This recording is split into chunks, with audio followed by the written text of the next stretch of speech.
샬롬 11월 1일입니다. 매일 성경 말씀 묵상 주님의 이름으로 시작합니다. 오늘부터 에스라서를 묵상하게 되겠습니다. 오늘 본문의 말씀 에스라 1장 1절부터 11절의 말씀입니다. 바사왕 고레스 원년에 여호와께서 예레미야의 입을 통하여 하신 말씀을 이루게 하시려고 바사왕 고레스의 마음을 감동시키매 그가 온 나라에 공포도 하고 조소도 내려 이르되 바사왕 고레스는 말하노니 하늘의 하나님 여호와께서 세상 모든 나라를 내게 주셨고 나에게 명령하사 유다 예루살렘에 성전을 건축하라 하셨나니 이스라엘의 하나님은 참 신이시라. 너희 중에 그의 백성된 자는 다 유다 예루살렘으로 올라가서 이스라엘의 하나님 여호와의 성전을 건축하라. 그는 예루살렘에 계신 하나님이시라. 그 남아있는 백성이 어느 곳에 머물러 살든지 그곳 사람들이 마땅히 은과 금과 그 밖의 물건과 짐승으로 도와주고 그 외에도 예루살렘에 세울 하나님의 성전을 위하여 예물을 기쁘게 드릴지니라 하였더라. 이에 유다와 베냐민 족장들과 제사장들과 레위 사람들과 그 마음이 하나님께 감동을 받고 올라가서 예루살렘에 여호와의 성전을 건축하고자 하는 자가 다 일어나니 그 사면 사람들이 은 그릇과 금과 물품들과 짐승과 보물로 돋고 그 외에도 예물을 기쁘게 드렸더라. 고레스 왕이 또 여호와의 성전 그릇을 꺼내니 옛적에 느부갓네살이 예루살렘에서 옮겨다가 자기 신들의 신당에 두었던 것이라. 바사왕 고레스가 창고지기 미드르닷에게 명령하여 그 그릇들을 꺼내어 세어서 유다 총독 세스바셀에게 넘겨주니 그 수는 금접시가 30개요 은접시가 1000개요 칼이 29개요 금대접이 30개요 그보다 못한 은대접이 410개요 그 밖에 그릇이 1000개니 금은 그릇이 모두 5400개라. 사로잡힌 자를 바벨론에서 예루살렘으로 데리고 갈 때에 세스바살이 그 그릇들을 다 가지고 갔더라. 아멘. 자, 에스라서는 기원전 538년경에 바사왕 고레스가 포로기한 칙령으로 선포할 때, 포로기한 칙령을 선포할 때, 자, 일어난 1차 포로기한 시대부터 2차 포로기한 시대까지의 역사를 다루고 있습니다. 자, 1차 포로기한 때는 스룹바벨과 예수아를 중심으로 많은 사람들이 예루살렘으로 옮겼고 2차 포로기한 때는 에스라가 직접 사람들을 이끌고 그렇게 포로기한을 합니다. 참고로 3차 포로기한 때는 누가 돌아옵니까? 느헤미야가 또 사람들을 데리고 예루살렘에 정착하게 되죠. 자, 제2성전이었던 스룹바벨 성전의 건축, 그리고 에스라의 신앙개혁, 자, 이런 내용을 중심으로 이스라엘의 회복, 그리고 또 선민 역사의 영속성, 이런 것들을 강조하고 있는 내용이 에스라서입니다. 자, 그 중에서도 1장부터 6장까지는 이런 내용이에요. 스룹바벨 주도로 1차 포로 교환이 일어났다. 그리고 예루살렘 성전이 재건됐다 하는 내용들을 다루고 있습니다.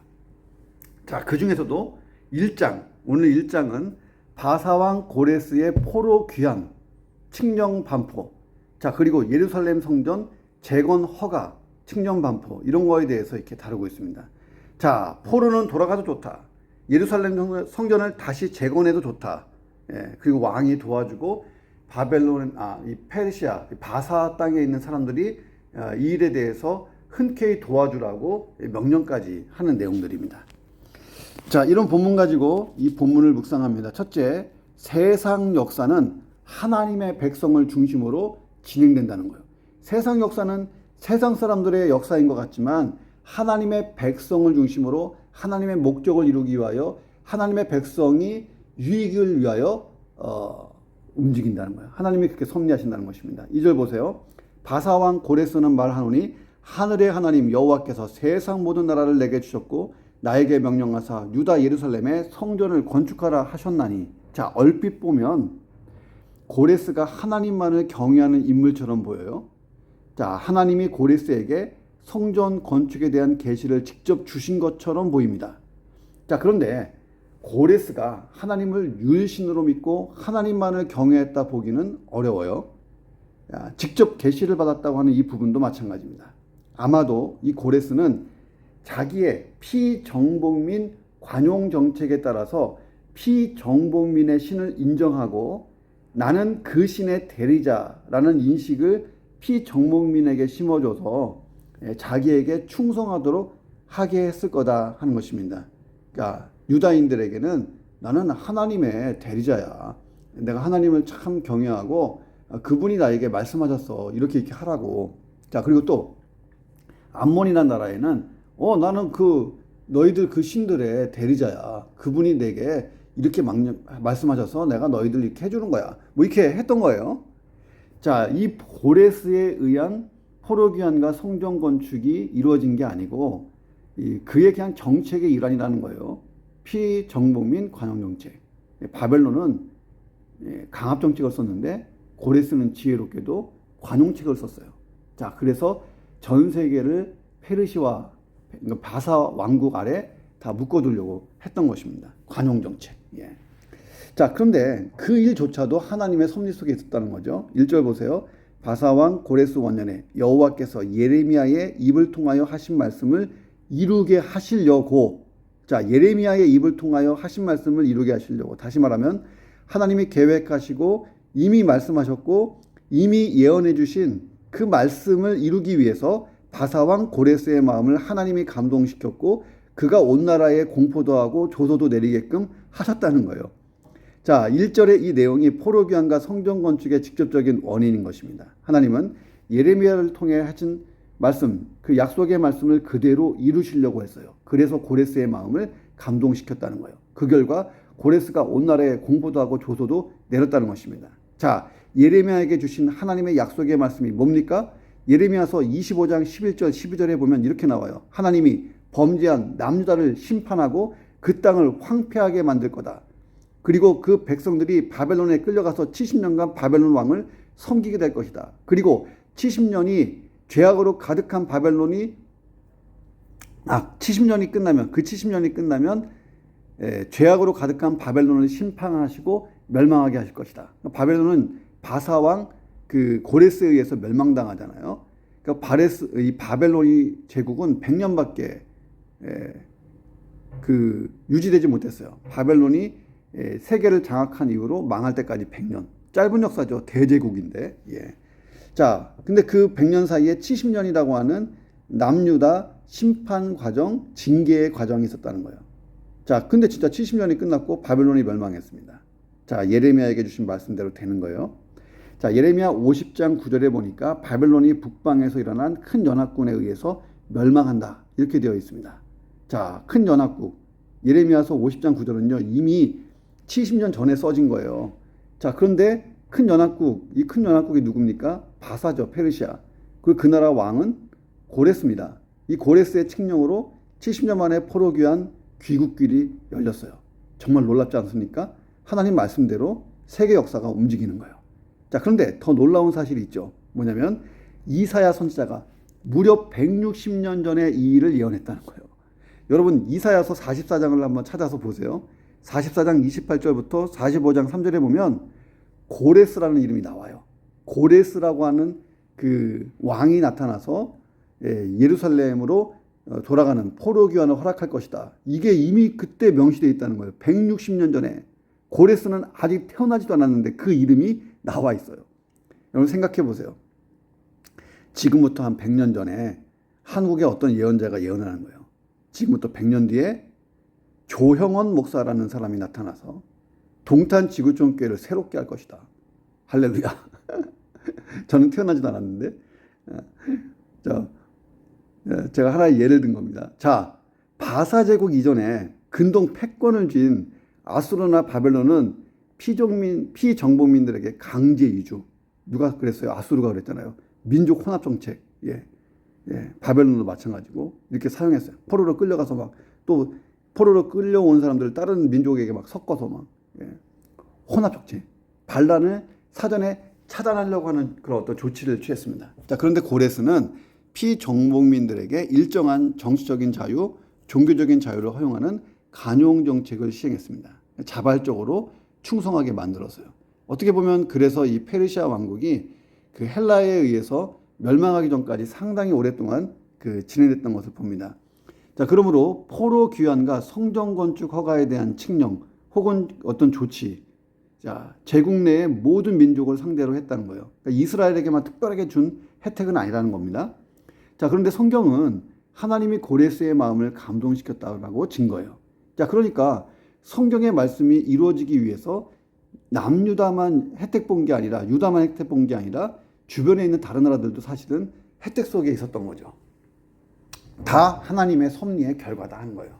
하나님의 뜻이 아니라면 고레스가 이런 정책을 펼 수 없었다 하는 것입니다. 더 나아가 바사가 바벨론을 멸망시키지 못했을 거예요. 왜? 바벨론을 심판하기 위해서 하나님이 바사를 쓴 것뿐이거든요. 자, 또 고레스가 연합 왕궁의 수장이 될 수도 없었어요. 자, 그런데 이미 160년 전에 이사야가 예언했잖아요. 고레스가 연합 왕국의 수장이 될 거다. 자, 하나님의 주권과 뜻과 섭리 아래 세계 역사가 진행됐다는 거예요. 지금도 마찬가지예요. 지금 미국, 러시아, 중국 다 필요 없어요. 다 하나님의 주권과 섭리와 뜻대로 이루어지는 것입니다. 그 주권과 섭리와 뜻 안에 대한민국이 있으면 되는 것입니다. 할렐루야. 예. 결론적으로 이런 일들이 일어난 배경에는 하나님이 택한 백성들과 하신 약속이 있다는 거예요. 이 약속을 중심으로 세상이 움직이는 거예요. 하나님 백성을 위해서 하나님이 세상 역사를 만들어 가신다. 세상 역사는 철저히 하나님 백성 중심이라는 거예요.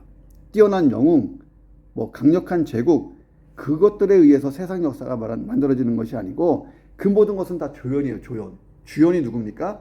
하나님의 백성, 하나님의 사람들. 오늘날로 얘기하면 그리스도인들을 위한 다 세팅이에요. 자, 저와 여러분을 위해 세상 역사가 만들어져 간다는 거예요. 자, 그래서 오늘도 나는 역사의 중심이다. 자, 이것을 기억하고 선한 그리스도인으로 살면서 그 영향력을 세상에 끼치며 잘 살아보시기를 주님의 이름으로 축원합니다. 두 번째, 성도의 인생이라는 것은 남은 자로 사는 인생, 남은 자가 되는 인생이에요. 4절 보세요. 고레스의 말을 들어봅니다. 그 남아있는 백성이 어느 곳에 머물러 살든지. 자, 남아있는 백성, 무슨 뜻일까요? 이거 분석해보면 바벨론에 있기를 거부하고 다른 곳으로 갔거나 다른 민족에 동화된 사람들도 많이 있다 하는 것을 내포하고 있어요. 그러니까 많은 사람이 남유다, 예루살렘에서부터 포로로 끌려갔는데 바벨론 땅에 머물지 않고 이웃 나라로 이게 퍼져나가서 그 민족에게 동화된 사람도 있다는 거예요. 유대인으로 살기, 유다 사람으로 살기, 하나님의 백성으로 살지 못하고 이방에게 동화된 이방인같이 살아가는 사람들도 많이 있었다. 자, 바벨론에 멸망할 당시 많은 사람들이 예레미야의 예언을 무시했잖아요. 허탄한 말로 생각했어요. 야, 70년 뒤에 돌아오긴 뭘 돌아와. 나라가 망했는데 바벨론이 어떻게 멸망당해. 바벨론은 영원할 건데. 이렇게 생각하는 사람도 있었어요. 자, 그러면서 이방인들과 교제하고 우상을 섬기고 그 나라에 귀화하는 사람도 많았다는 거예요. 자, 그런데 애굽으로 도피한 사람들은 바벨론이 애굽을 정복할 때 무참한 살육을 경험했어요. 반면에 바벨론에 포로되는 일에 순종한 사람들은 죄를 철저하게 회개하고 회당도 세우고 율법을 열심히 지켜서 고레스 시대까지 이렇게 명맥을 이어왔습니다. 이 사람들, 바벨론에 남아서 순종하고 회개하고 회당을 세워서 율법을 공부하고 대표적인 사람이 이 에스라 같은 사람이죠. 이 에스라서, 느헤미야서, 역대 상하를 다 썼던 학자 겸 그 제사장, 그 에스라. 자, 그들이 남아있는 백성이에요. 예루살렘으로 돌아가 성전을 세우고 신앙 부흥 운동을 일으키고 하나님의 공동체를 일군 사람들입니다. 자, 성경에 보면 창세기부터 요한계시록 끝장까지 나타나는 공통적인 사상이 하나 있어요. 그것은 남은 자 사상이에요. 죄와 환난을 극복하고 끝까지 하나님에 대한 신앙을 지키고 충성을 다하는 신앙의 승리자들이 항상 있었다는 거예요. 타락한 시대에도. 자, 수많은 선지자들이 그런 남은 자를 예언했고 예수님도 사도들도 계속 비슷한 이야기를 했어요. 자, 5절에 보니까 유다와 베냐민 두 지파에서만 포로 귀환에 합류한 사람들이 나와요. 과거 북이스라엘에 속했던 10지파의 사람들이 이제 보이지 않습니다. 물론 유다와 베냐민 지파 모두가 귀환한 것도 아니에요. 자, 그들 중에 5만 명 정도만 되돌아갑니다. 5만 명. 자, 유대 역사가 요세푸스는 5만 명밖에 돌아가지 못한 이유, 이스라엘 자손이 바벨론에 쌓아놓은 부를 포기하지 못했기 때문이다 라고 기록해놨습니다. 현실 안주가 하나님의 선민으로서의 회복의 길을 포기하게 만들었다는 거예요. 우리 역시 마찬가지예요. 우리는 이미 좁은 길을 가고 좁은 길을 선택한 사람들입니다. 천국에 입성할 때까지 우리가 이 세상에서 포기하고 내려놓아야 되는 것이 얼마나 많은지 몰라요. 자, 그러나 성경은 남은 자는 영원한 행복을 끝없이 누릴 거라고 증거하고 있습니다. 자, 우리의 인생의 끝이 어디예요? 천국입니다. 천국은 해피 엔딩이고 동시에 해피 스타팅, 그곳이 천국이에요. 우리는 천국까지 가는 남은 자들이 되어야 한다는 거예요. 자, 그리스도인은 순례자이면서도 남은 자. 구약에서부터 끝까지 하나님 구속 역사의 중심은 누구였냐면 남은 자들을 통해서 역사해 왔어요. 예수님 다시 오실 때까지 저와 여러분이 그 남은 자가 되어야 합니다. 그렇게 되어야 할 줄로 믿습니다. 자, 오늘도 남은 자로 잘 사시기를 주의 이름으로 축원합니다. 세 번째, 성령님의 감동하심으로 선한 일, 주의 일을 감당할 수 있다는 거예요. 선한 일을 할 때도 주의 일도 성령이 감동해야 한다는 거예요. 5절 보세요. 그 마음이 하나님께 감동을 받고 올라가서 예루살렘에 여호와의 성전을 건축하고자 하는 자가 다 일어났다. 자, 자신이 생각하고 자신이 뜻하는 바를 실행하는 사람들 많지 않습니다. 생각은 많이 하지만 실천하기는 쉽지 않아요. 말로 선한 일을 하는 것과 행함으로 하는 것은 진짜 큰 차이가 있는 것입니다. 유다와 베냐민 지파 사람들 중에서 포로귀환과 성전 건축으로 하나님의 선민 공동체의 회복을 추구해야 된다. 이 사실은 다들 인정하고 있었어요. 지난 70년 동안 얼마나 많은 사람들이 그날을 고대했겠어요. 그런데 막상 실행에 옮긴 사람은 5만 명이다. 놀랍지 않습니까? 성경은 말해요. 그들이 그렇게 할 수 있었던 것은 하나님께 감동받았기 때문이다. 자, 많은 사람들이 내가 돌아가야지, 성전 건축해야지, 하나님의 백성이 돼야지, 영적 회복을 일으켜야지 이렇게 막 생각했지만 막상 돌아간 사람은 5만 명. 그들이 그렇게 했던 이유는 감동받았기 때문에. 자, 우리가 사는 세상은 불의와 악의가 폭포처럼 흐르는 막 그런 세상이에요. 이런 세상에서 의와 진리와 선을 행한다는 것은요, 폭포를 거슬러 올라가는 것만큼 어려워요. 세상 죄악의 풍조, 사탄의 권세, 이길 수 있는 영적인 힘이 있어야 가능하다는 거예요. 그래서 성령님의 도우심이 없으면, 성령 충만이 없으면 선한 일, 주의 일을 제대로 감당하기 어려운 시대가 사실 우리 시대예요. 순교적인 신앙이 필요한 시대입니다. 직접 목숨을 잃는 시대는 아니지만 그보다 더한 시대입니다. 우리가 진리와 선을 행한다는 것, 이것은 사탄과 싸우는 거고 타락한 내 본성을 극복한다는 거예요. 이게 쉬운 일이 아니에요. 성령님의 도우심 없이는 불가능합니다. 세상에 가장 행복한 신앙인이 있다면 성령의 감동하심을 잘 받는 사람이에요. 아멘, 아멘. 주여, 주여. 그렇습니다. 주님 하고 엎드리는 사람, 성령의 감동을 잘 받는 사람, 성령의 감동에 영적 필이 잘 오는 사람, 이 감이 좋은 사람, 가장 행복한 사람이에요.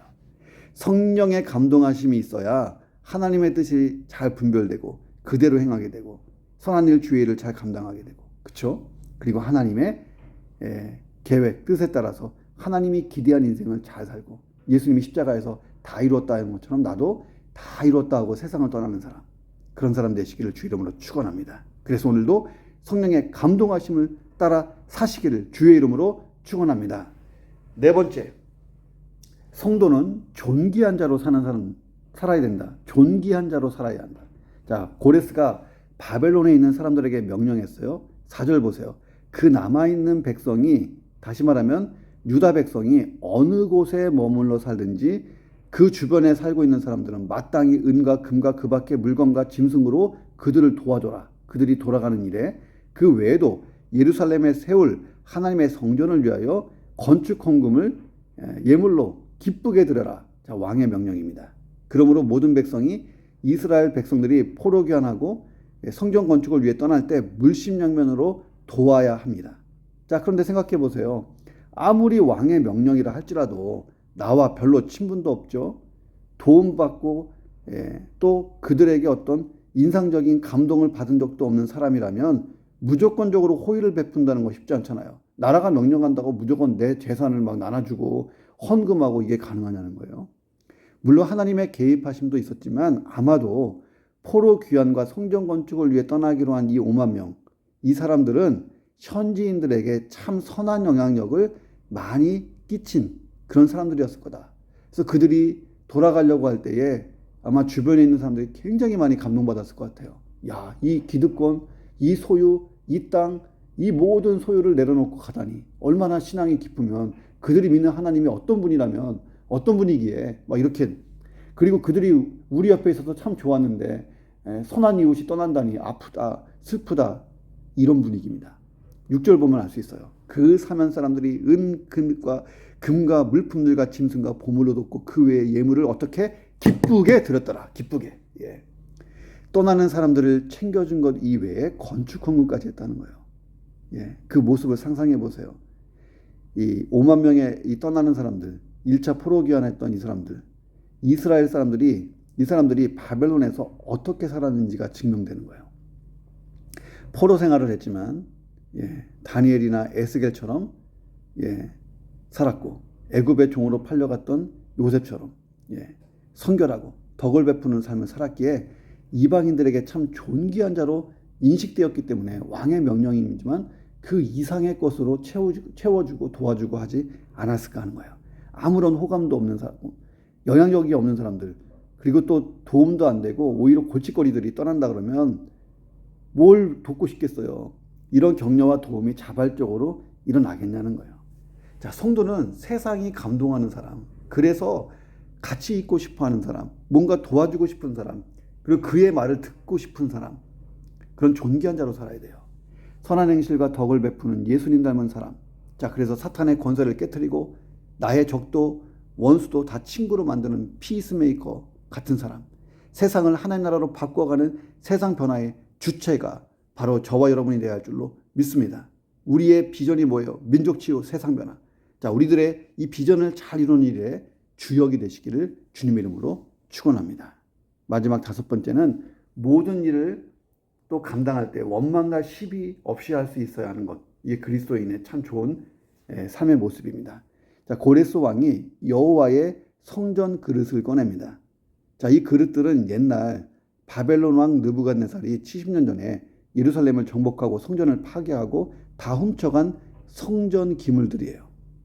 자, 이것들을 가져다가 자기들의 신당에다가 뒀어요. 자, 그런데 바벨론을 멸망시킨 고레스가 창고지기 미드르닷에게 명령해서 그 그릇들을 꺼내어 다 일일이 세워보라고 합니다. 자, 그리고 유다 총독 세스바살에게 넘겨줬어요. 넘겨줄 때에 목록표를 같이 줬겠죠. 목록표. 자, 세스바살은 수룹바벨이에요. 수룹바벨. 1차 포로 기환의 그 리더, 그리고 성전 건축의 그 리더였습니다. 자, 모두 5,400개였어요. 자, 세스바살이 5만 명을 데리고 예루살렘으로 돌아갈 때에 이 성전 기물들을 가지고 가요. 자, 그런데 독특한 게 있죠. 고레스가 창고지기 미드르달에게 그릇들을 일일이 세라고 한 것. 왜 그릇들을 일일이 세서 넘겨줬을까? 왜 그랬을까요? 자, 고레스가 성전 기명을 일일이 확인하지 않고 넘겨주면 어떤 일이 벌어질까요? 자, 보세요. 훗날 이스라엘 사람들에게 어떤 오해받기에 딱 충분해요. 당시에 성전 기명 중에는 분실된 것도 있어요. 5,400개 이상 많았는데 분실된 것도 많았을 거예요. 망가진 것도 많고. 자, 바벨론 군대가 성전 보물을 약탈해 갈 때 그걸 뭐 이렇게 애지중지 했겠어요. 자, 대충 가져갔겠죠. 자, 그리고 바벨론 군대가 예루살렘 성전을 약탈할 때에 이스라엘 주변에 있던 이 잡족이 있었어요. 잡족. 이 잡족들도 같이 약탈하는 일을 했어요. 이 이스라엘 남유다가 망하는 걸 보면서 도와주질 못할 망정 같이 도둑질을 했다는 거예요. 그때 성전 기명이 상당 부분 잡족들이 가져가서 다 바벨론 왕 느부갓네살이 가져간 것이 아니기 때문에 5,400개가 아니고 그 이상일 거예요. 자, 다니엘서 5장 보세요. 벨사살 왕이 성전 그릇 가지고 술 담아 먹었잖아요. 그러다가 다음날 사망했어요. 그러니까 성전 그릇을 대충 다뤘단 말이에요. 자, 훗날에 성전을 재건한 다음에 이스라엘 백성들이 없어진 이 성물들, 망가진 성물들 보면서 고레스를 원망할 수 있잖아요. 이 자식이 돌려줄 거면 잘 돌려주지, 좋은 것들은 지가 다 가지고 나쁜 것만 돌려줬네, 이렇게 오해할 수 있잖아요. 제가 지금 좀 세상 말로 했지만, 자, 어떻게 보면 고레스가 참 지혜로운 사람이에요. 세밀하게 점검하고 계수하고 세스바살이 확인하게 하고 양도받게 하고 뒤탈을 없앤 거예요. 뒤탈. 자, 사도 바울은 빌립보 교인들에게 편지하면서 모든 일을 할 때 원망과 시비가 없게 해라, 이게 권면했어요. 자, 자, 우리가 주의 일을 할 때 아무리 선한 일을 할 때도 원망과 시비가 없게 하는 게 참 중요한 것입니다. 일을 잘 완성하는 것도 중요하지만 성취도 중요하지만 과정은 더 중요한 거예요. 자, 또 독특한 점은 세스바사를 총독으로 칭하고 있어요. 예, 세스바사를 총독. 자, 고레스는 포로 귀환과 성전 건축이 잘 진행되도록 세스바살에게 총독직까지 허락한 거예요. 그 리더십이 공고히 서게끔 도와준 것입니다.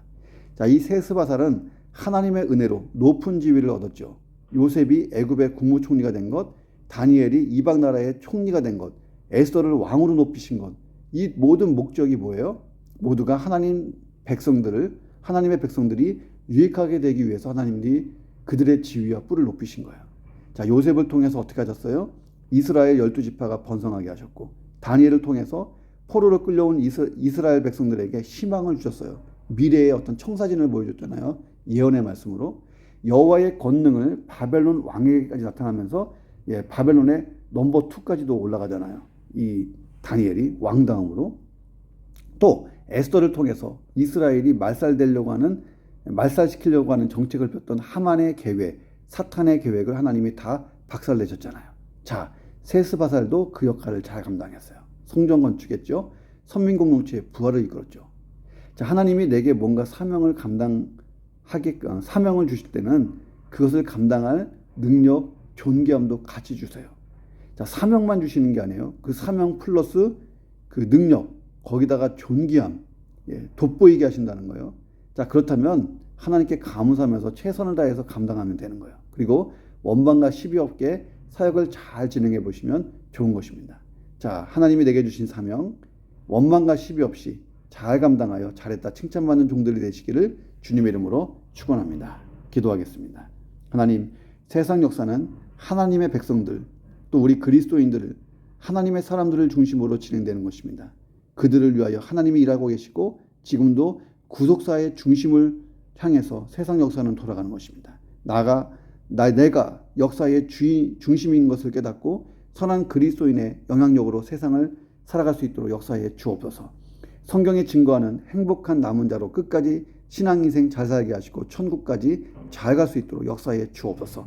성령님의 감동하심을 입고 하나님의 뜻을 잘 분별하고 행하며 선한 주의 일을 잘 감당하는 사람이 되게 하시고, 그래서 하나님이 기대하신 인생을 잘 살게 하시며 내 인생 끝나는 날 다 이뤘다라고 고백할 수 있는 은혜가 있게 도와주시옵소서.